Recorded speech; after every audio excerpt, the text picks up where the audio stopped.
expert care from people who care. Have you ever had that week where out of nowhere you feel completely overwhelmed, anxious, or just not yourself? And when you try to talk about it, you're told, oh, it's just bad PMS, or it's just normal teenage hormones. But what if there's actually a lot more going on beneath the surface? Hi, everyone. Welcome back to the Outreach College Crew podcast with Outreach Teen and Family Services. I'm Nancy. I'm Lily. Today, we are tackling something that does not get talked about nearly enough, the intense connection between our menstrual cycles and our mental health, specifically looking at premenstrual dysphoric disorder, also known as PMDD. It's a topic I'm deeply passionate about. Both in my neuroscience studies and my work in psychiatric care, I've seen how often patients with PMDD are misdiagnosed with other conditions or simply dismissed. Watching people fight for an accurate diagnosis is a driving force between my plan to specialize in reproductive psychiatry. We have to start taking these cyclical changes seriously. Absolutely. And as someone who uses cycle tracking to stay on top of my own mental health and moods, finding tools that actually work and validate how you feel is a game changer. That is why we are so incredibly excited for today's guest. We are joined by Victoria Schoeffel, the CEO and co-founder of Belle Health, a science-backed app specifically designed to help people track, understand, and manage their cynical health. Victoria, thank you so much for joining us. We are so excited that you've made the time to meet with us, especially given the time difference, calling in all the way from Germany while Lily and I are over here in Pittsburgh. Thanks so much for the invite. I'm very excited to be here. So to start off our podcast, we usually do a Fast Five questions where you just choose an option. So the first Fast Five is a TV series or a movie. A movie. Nancy, what about you? Movie? Yeah, same for me. All right. I like TV series personally. Takeout or dine out? Takeout. I'm a takeout person too. Me too. Pancakes or waffles? Pancakes. Mama's pancakes and German pancakes. Waffles for me. Waffles for me as well. Shopping in-store or online? In-store. Online for me. Online for me. Long hair or short hair? Newly short hair since ever having long hair. Short hair for me. Short hair for me as well. That wraps up our Fast Five. We'd like to take a moment to express our gratitude to St. Clair Health. They've been our steadfast annual sponsor, supporting our podcast for 5 consecutive years now. At St. Clair Health, we're always improving, building on our commitment to face the challenges of today, making an impact on the communities we serve, so we can be stronger together. St. Clair Health, expert care from people who care. Victoria, for listeners who might be hearing the term PMDD for the very first time, how is it fundamentally different from what people call typical PMS? What is actually happening in the brain and body in the luteal phase? And also, for those unfamiliar, could you also explain the menstrual cycle? Yeah, sure. So the simplest way to say it is that PMS can be uncomfortable, but PMDD can be truly disruptive. And PMS might be things like bloating or feeling a bit off before your period, but PMDD is just way more severe, and it can bring intense depression, anxiety, rage, panic, hopelessness, and feeling completely unlike yourself. And what is really important is that PMDD is not just bad PMS, and it's not really explained as your hormones are just a mess. But the current understanding is more that your brain and your body are reacting more strongly to normal hormonal changes that are happening in the luteal phase. And those hormones might be completely in a normal range, but the experience that you're having is very real and is very severe and is something that deserves medical attention. And maybe like coming back like to the menstrual cycle like as well, like so the menstrual cycle is basically your body's monthly rhythm, and it has 4 phases. So there's menstruation, which is your period, and that's when your uterine lining sheds, and that's because pregnancy didn't happen in that cycle.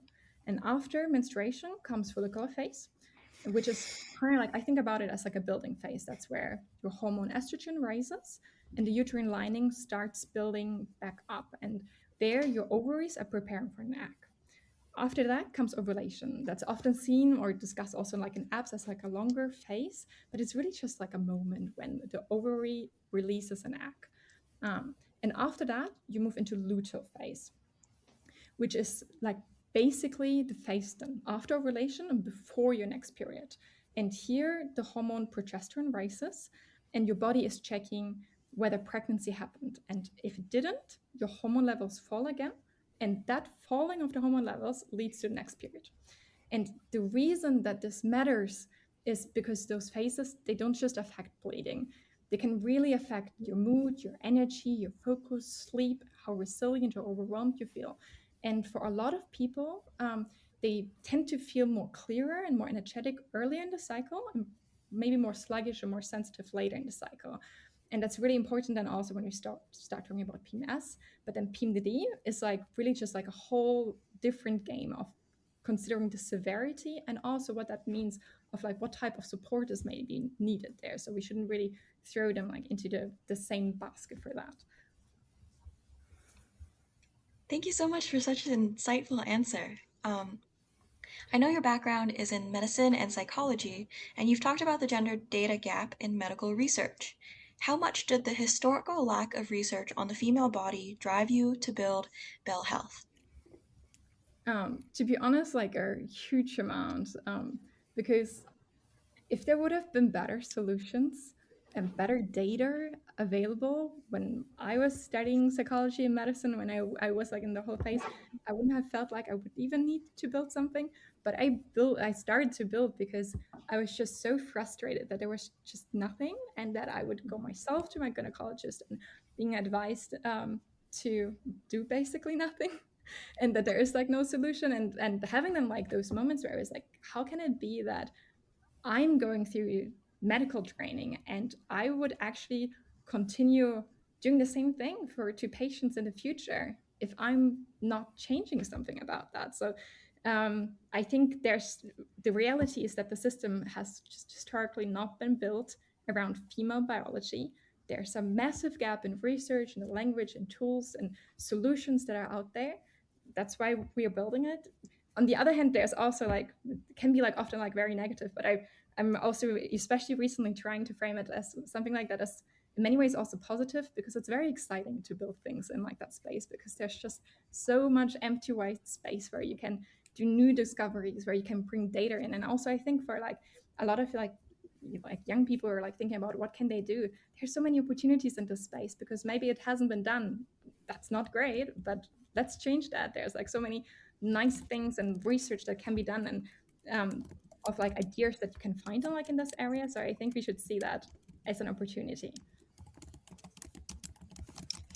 I want to pivot to how the app actually works, because I use the Belle Health app myself to track my cycle and my moods, and it's honestly been really, really good for me.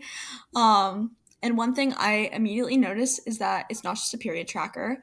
It has CBT, cognitive behavioral therapy, exercises built right in. Can you talk about why you decided to integrate therapy tools into directly the app? Yeah, sure. So it's really like, I think because awareness is only half of the job. So I think there are also like a couple of apps that really like do well like on tracking, but tracking is when they stop like at tracking, it does matter for sure. But when someone is in the middle of an intense PMDD moment and knowing that you're in luteal phase and knowing that you have symptoms, that's just not really enough at that very moment. You need something that you can actually do right then. And that's why we built in therapy informed tools directly into the app. So we have some guided breath work, some grounding tools, as you said, CBT style prompts and body based exercises.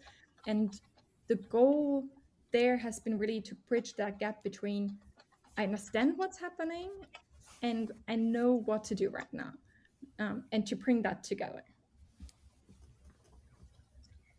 What's your favorite tool in the app? I actually really like their attention focusing exercises. They have also been something that I haven't used in any other app and before developing it. And it was actually when researching one that I discovered for the first time, even though I had a psychological background. And I found them very helpful for my own mind, and like how it also changes across the menstrual cycle. Maybe comes also with the fact that often it's like attention also changes quite a bit across the different phases. So that's something that I find personally helpful, and that I didn't really find like somewhere else something good yet, to be honest, because there are, for example, for meditations, there are more apps that also do that quite well. But that's something that which I use myself like quite regularly, I would say. I'm not sure if I could say that I have a favorite tool because I use them all. Because I can use them all for like different things. Which I found super, super helpful because there's always going to be a different day, a different mood, a different mental state, and there's something for everything, every mood I'm in. Because when you're having a really rough day with brain fog and racing thoughts, it helps so much to have those quick tools accessible. How did you design those features to help users in those acute, overwhelming moments? Yeah, we really designed them around one core rule, which is like when somebody's like overwhelmed, it has to be, the tool has to be simpler than like what's happening in your mind. So the idea is always to reduce friction, to have it as low friction as possible. So for example, right, if it's like a supportive tool, we have like a SOS box that which is like right there when you have maybe like a moment when everything feels like it's falling like apart. But then on like the other hand, I think most of the things that we've designed, it's like it's a work in progress. It is feedback with users. It's testing, and it's actually also changing a lot over time because we're trying to make it better every day. And with every user who reaches out to us, email or gives us feedback like inside the app, we're trying to learn on how to improve that. And with that, it's hopefully getting lower friction, easier to use, and it's a process. Let's take a moment to acknowledge St. Clair Health. We're deeply grateful for their generous sponsorship of the 5 seasons of Teens Tap In. At St. Clair Health, we're always improving, building on our commitment to face the challenges of today, making an impact on the communities we serve so we can be stronger together. By creating reliable resources that recognize all of our neighbors, with access to the highest quality healthcare, advanced care close to home, and a shared humanity that delivers on our joint vision to create a healthier community for all. St. Clair Health, expert care from people who care. Before we continue to the second half of the show, I did mention earlier that you have a background in medicine and psychology, but for those unfamiliar, could you give more details on your background and your personal life, whatever you're comfortable with?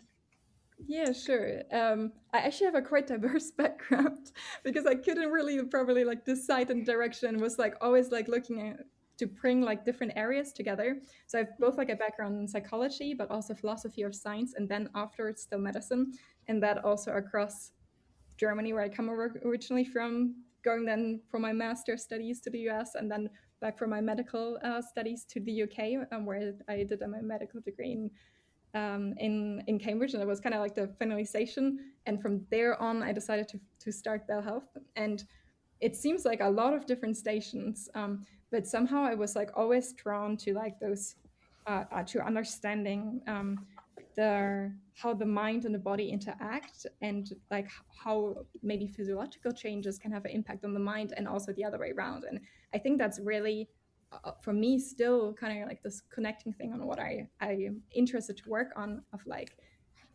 right now in this, like how does the menstrual cycle actually affect us in us mentally speaking, but also like the other way around, how can we use our minds to have to feel differently and to like cope with those hormonal changes that we're experiencing that are like normal.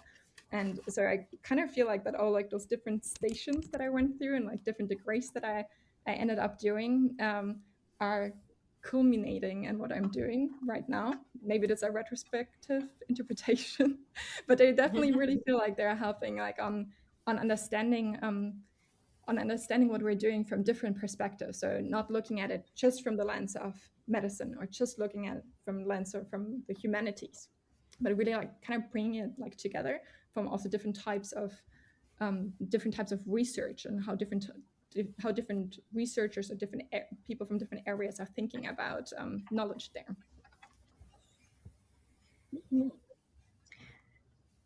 If you weren't in the field that you're in right now, what would your second field be? What would be your second choice? You mean if I wouldn't do what I do right now, what would I do otherwise? Yes. Yes. I think like my heart is still half in research. So if I wouldn't have started Bell, I did like my medical degree. I did like research degrees like beforehand as well. So I would probably be at still at university, hopefully already like more progressed and maybe with my PhD finished, um, and doing research. I think, and I think I'm still also in some way with Bell doing both. Um, and that's actually the great thing because we have a lot of clinical collaborations and research collaborations where I feel like I can still have one foot like in this world. But I think if I wouldn't be in doing Bell right now, that would be probably the place I'd be. So to pivot, a lot of teens might just be starting to track their periods. So how many months on average does someone usually need to track their cycle and symptoms before a doctor will take a PMDD suspicion seriously? So the very basic answer would be at least 2 months or like two menstrual cycles because cycles can vary a lot in length. The longer, probably the better, because you can see like better patterns. And I could also see that there's like an impact that if you're a teen, that it would be better to also track it longer, track it 2 months, go talk to your doctor, but keep tracking it actually, because there might be also like still like more changes happening, and it's good to see like the patterns and to understand of like whether they're completely formed or whether there are also more changes of like the cycle and length, because that impacts it of course as well. But otherwise, like the very basic answer would be two menstrual cycles. That's the minimum that you need to like get also a diagnosis. But if you kind of keep then also following up with it, also when you start treatment or if you do like certain changes in your lifestyle, you'll see whether there are differences in your data or whether it's actually helping or not. Yeah. For young people using health apps today, data privacy is a huge concern. So I'm just wondering, how does Belle Health ensure that users' sensitive cycle and mental health data stays private and secure? Yeah. Honestly, for that, any company, anybody based in Europe or in the UK is just in a way better position to start because the laws are so strict here for that they just have a lot of requirements. And even for not only using Bell, there are also other apps that are like based. I can always recommend going actually with those. That's not the case for other areas, but considering sensitive data, that's the way that you have your data protected. As simple as that, and everything else is often just marketing. Um, what that means concretely, it's like what are the actual laws to ensure that like your data is secure. In Europe and in the UK, it's the GDPR law that you need to follow, and that has a lot of requirements for encrypting data that you cannot even access it, and like it goes beyond that of like how long is your data stored, when does it need to be deleted. But the only way for you to really ensure it is that it's actually law, because otherwise often companies say something but they don't really keep to that. What I can recommend as well for products in general is do read the privacy policy, maybe even use AI to like talk through it, and don't just trust marketing claims because there's like a lot out there always, but it's not necessarily true. And the truth is what is in the privacy policy. That's what is actually like done. For people navigating these kinds of apps, what would you recommend they look for if their privacy is a huge concern? It is like it's a maybe like a bad recommendation, but I would not take an American period tracker, and because actually data is just not safe like in that way, and it can be accessed. But if the data is like there are several period trackers that exist, and I like within like the European zone, and there you have just way better protection. Even like there's like a lot out there. For example, the biggest period tracker is Flow, and there's also a lot of like negative PR around them. And I'm personally not a fan of what they're doing in general, and they did quite badly, especially in the beginning with data protection. But for example, right now they do better at this very stage than a lot of like American-based smaller period trackers because they just cannot even keep up the processes where Flow actually needs to. and they are certified to do that, and then they have like the legal audits actually to do so. And as soon as like a company is actually under those restrictions, you can rely upon it. And everything else, I personally wouldn't trust for like that type of sensitive data. It's like actually like a quite, I think like a quite different answer, and a quite strong answer than it's like often like given on that, because I hear just so many like marketing claims that are just wrong by companies about data protection, because it's often used even like as something to advertise, and that's something that I just think it's wrong. And we're trying like our very best to like, and we do need to follow basically the laws, and that makes it maybe even it's hard often, but it makes it also easy because you just gotta keep to it and do it correctly. But I often see things that are just like they use it, and they use it like so much like a marketing, but it's then not true if you look at the privacy policy. So like check the privacy policy on how your data is stored, what is like done with that. Do they really keep to like what they're like saying, and don't trust that like blindly? And then in general, if you go to like places where there are very strict data protection policies about your data, so even if like you're based in the US, if you use like a European tracker, your data is protected in the same way, and they're very strict. You cannot do a lot of the things that like otherwise will be done. It's better for you. In America, I know that to like keep these apps affordable or free, they do sell the data. So how does Belle Health manage the way that things are currently to make it free and accessible to people without selling data? Yeah, we wouldn't even be allowed to. So like we couldn't even. And they like it then also helps like to set up like the data like storage principles and everything from the beginning, that you cannot even access user data without getting like access codes from your users, which is something that we do. So there is no way that we could do that. I think, yeah, like in the end, like it comes really down to what like is written in the privacy policy, and what like the companies legally need to follow. And then that's also why a lot of like apps actually do need to ask for subscriptions, because somehow you do need to pay for the services, for all the work that is like being like put into. And it's often like annoying when we need to pay for like services, but it also means often that like your data is actually better protected. I know that a lot of Belle Health right now, a lot of the app is free. How do you guys get funding to support the app? It is actually subscriptions. Like it's like mainly like subscriptions that like our users are paying. And in Germany, we are having our second route where we're starting right now to work together with health insurances to cover it, which has even then like even stricter requirements. And we really go into that direction because we want it to be as accessible as possible.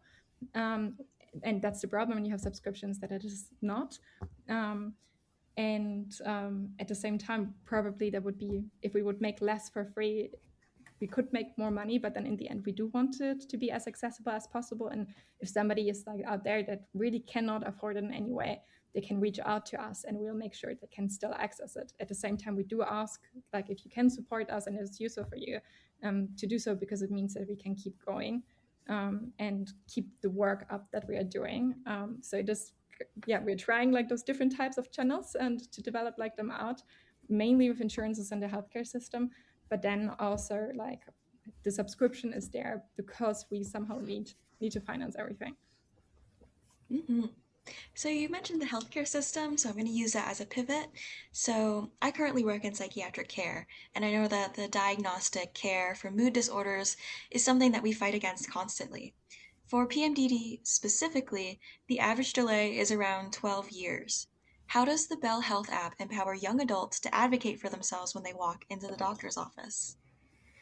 So it's something that you mentioned already before, like the how much data do you need, and do you track it correctly? And what we've done in the Bell app is that we really took like the way that diagnostic surveys work for PMDD, and translated them into the app. And we call it inside the app something like a PMDD score. It's not like our official diagnostic, but what it helps you with is to track the data in a way that doctors actually need it, so that you can track actually for those 2 menstrual cycles that it's required. And then after that, export your data, get also like our analytics already like on the data, so that it's just presented in an easier way for doctors to look at it and see the pattern that they do need to identify there, and then help you move on with that. We're working right now on a second project that's still at early stage, where we're looking into actually introducing a diagnostic with the app as well.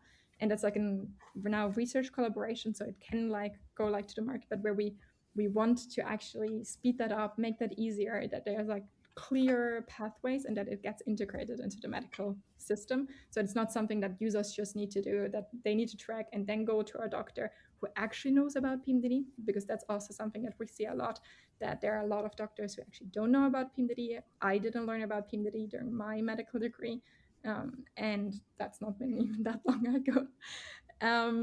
So I think that's still like a part of the challenge for people to find also like doctors that really know about it. And we are kind of investigating and like working with several researchers to see how can we integrate that into the medical system stronger than it even is right now, to make it easier. Mm-hmm. I know you mentioned that PMDD isn't really, at least for you, it wasn't really taught. So as a result, we know that PMDD often gets misdiagnosed as generalized anxiety, depression, or even bipolar disorder. So for listeners trying to figure out their own minds, what's a key hallmark that separates PMDD from an ongoing everyday mood disorder? The most important one is timing. So when do the symptoms occur? Is there a pattern that they always occur at a certain phase of the menstrual cycle? And then is it like always in the luteal phase? Then it's indicating that it could be PMDD. Depends a bit on the symptoms and also some other requirements, because there's also something called PME, which are premenstrual exacerbation, which is a worsening of maybe like a general anxiety disorder in the luteal phase, so before the period. But the most important aspect to suspect something is tracking the menstrual cycle and comparing that to symptoms and doing a correlation. And when you see some pattern there, that's telling you something, that your cycle is impacting it in some, it might be impacting it in some way. And if you have enough data for a long enough time, it gets quite likely. Following this, there's a lot of emerging conversation right now about how neurodivergence, like ADHD or autism, can highly overlap with PMDD. I'm wondering if you can talk a little bit about why that overlap exists and how Belle supports neurodivergent users. Yeah, actually, I think like it's not as clear yet on why it exists on the research side. So that's like the next open topic where there could be more research done. And we're also having one research collaboration with a university clinic on exactly that, of like, because we see that as well from our side, that there's a lot of also between ADHD and PMDD and users. But I think the biological mechanisms, that's still right now also researched, and it's not like exactly clear yet. For us, what it means is that we need to have in mind that a lot of our users are neurodivergent, and that changes how you experience things and how you can interact with software, and how quickly you maybe become annoyed, and like how much of a burden it might be to actually track your symptoms even every day, which can be quite of like a burden to like ask somebody for, and somebody who's maybe neurodivergent even more. So it comes back down to how do we design, and it means for us talking a lot to our users and those different types of experiences as well, and the spectrum of neurodivergent users that we actually see, because even there the experiences are quite different, and then doing a lot of small iterations to make sure that the UI, the UX of the app is actually accessible, and that it's motivating in like the different ways, and also that support there is in the different ways. And then while that's the case, seeing, okay, what can we integrate, what makes a difference, like for like our users, thinking not only in those categories of somebody has PMDD, somebody has ADHD, somebody has autism, but thinking more about it as like a spectrum in the end of experiences of how the menstrual cycle impacts mental health. Mm-hmm. So, with the menstrual cycle, when you're in the thick of a PMDD episode, it can really strain relationships with your parents, your friends, or your partners. What is the best way for a teen, especially, to communicate what they're going through to the people around them without feeling like a burden? in the end, that's, I think, like a very personal experience and also like a personal decision on like what feels like the best. But I think like the more like we, at least for me, on how I would say, the more honest we can be and also very factual about it, like the better. That's also something that we see a lot for the Belle app, which is why we have like our a mode where it's like it's for partners, for family members, where they can see the data as well. Because one thing that we realize also for our users is that often it's nice to have something in your hands to kind of prove that it's real. It sounds a little bit sad, but like we still even sometimes for ourselves need that, but even like also to show like to those that are close to us of like, hey, I'm actually going through this. And then also in like this way that maybe as it's like something that's cyclical and it's occurring every month or every cycle again and again and again, it's maybe not something that every month you want to bring up. There are some people who are very comfortable in doing that and saying like, hey, like I'm just having this right now, I'm here at like this point, please, I need X, Y, and Z. But then there are other people who are like less comfortable with that, and then they're like a tool like the app and using like our like partner accounts can be very helpful, because like those who want to support you can just see it for themselves and they get reminders about that without you needing to step up and saying, okay, like this is where I am. So I think it really depends on the person experience and what you prefer and how you want to do it. And I think the best would be also to find your style and not let anybody else tell you how you need to do it, and at the same time own the way that you decide to go for it. I agree. I follow Belle on Instagram, and I feel like a lot of the social media posts that you guys have really makes the information and the struggle about having PMDD more understandable for the general public. I think it also helps people feel very seen.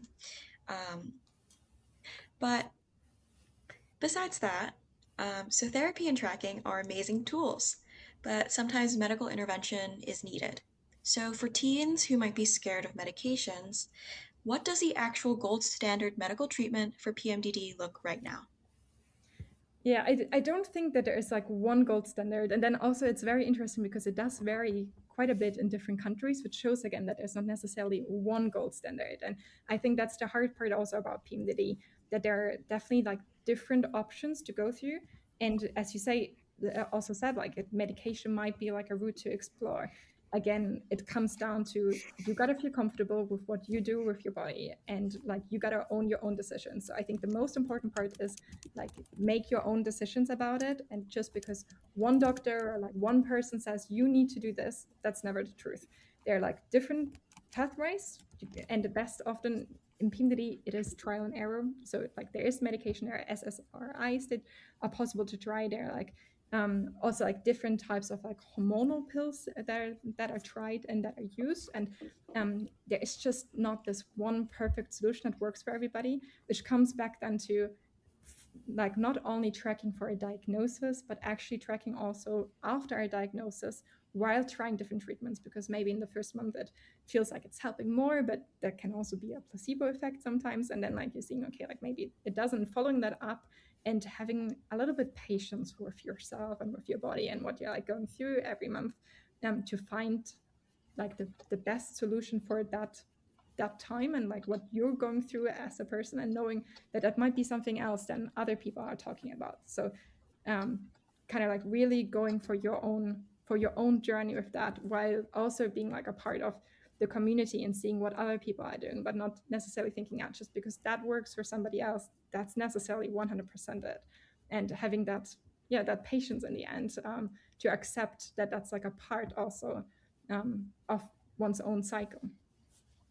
I think that's a really good response. I know medication can also change a lot of people's lives, but it also cannot work for so many people. So I think that was really insightful.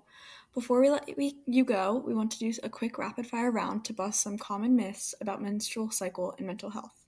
We'll throw out some myths and prompts and give us your quick take. Are you ready? Yes. Okay. If you have myth number 1, if you have PMDD, it means your hormones are completely out of balance. No, that's not really the best way to understand it. PMDD is more about increased sensitivity to normal hormonal changes than like that they're out of balance. So your hormones might be completely normal. So you probably don't need to buy like a hormone test, but your sensitivity is increased. I know you addressed this earlier, but myth number 2, PMDD is a slightly worse version of PMS.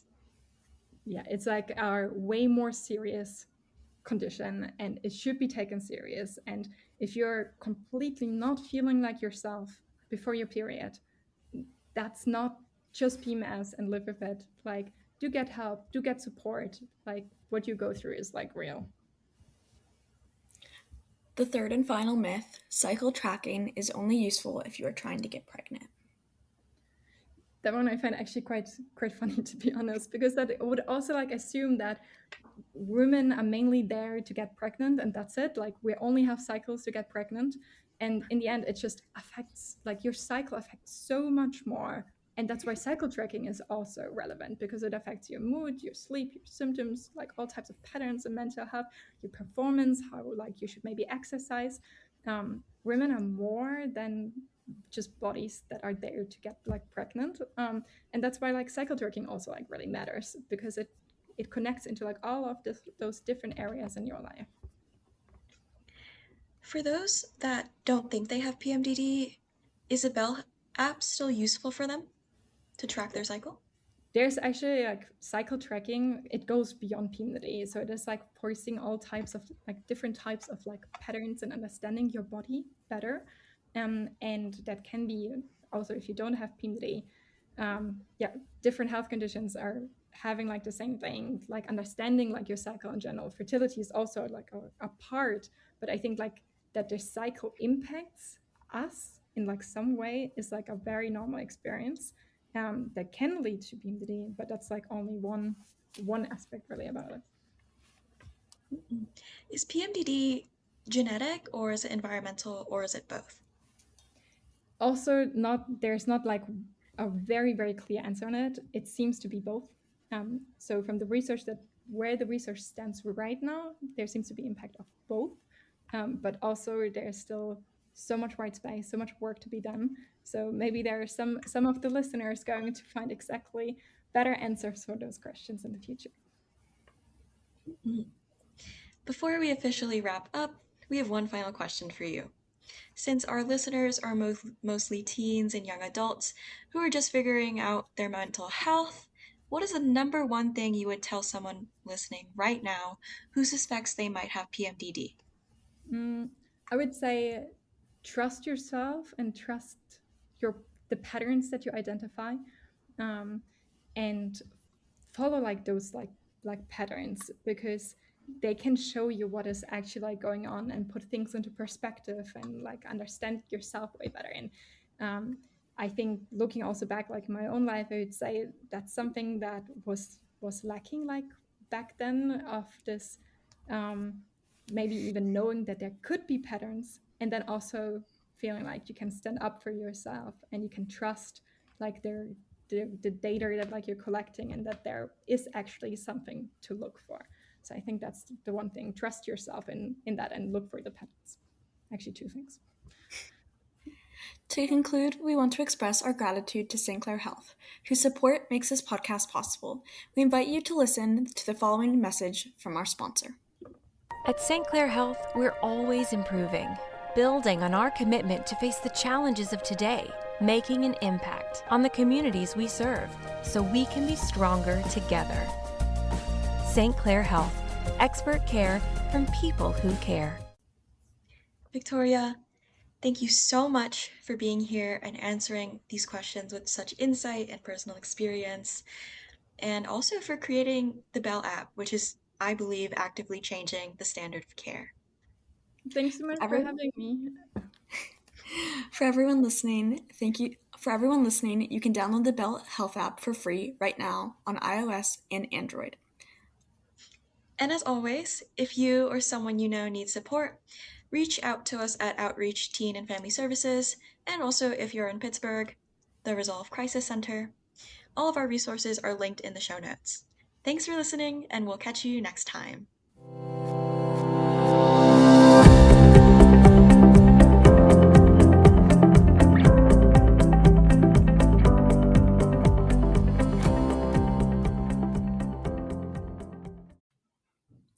The views and opinions expressed in the Teens Tap In podcast represent the opinions of the hosts and their guests.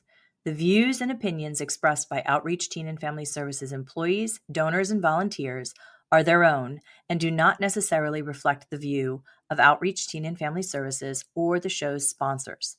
The content here should not be taken as counseling advice. The content here is for informational purposes only, and because each person is unique, please consult your mental health provider or physician for any mental health counseling or other medical questions. The podcast should not be used in any legal capacity whatsoever, including, but not limited to, establishing a standard of care in a legal sense, or as a basis for expert witness testimony. No guarantee is given regarding the accuracy of any statements or opinions made on the podcast. If you find any error in any of the content of the podcast, please contact us at podcasts@outreachteen.org. Outreach Teen and Family Services, its sponsors, donors, and partners expressly disclaim any and all liability or responsibility for any direct, indirect, incidental, special, consequential, or other damages whatsoever arising out of any individual's use of, reference to, reliance on, or inability to use this podcast or the information presented in this podcast. Please go to www.outreachteen.org to see the complete notice and disclaimer for the podcast episodes.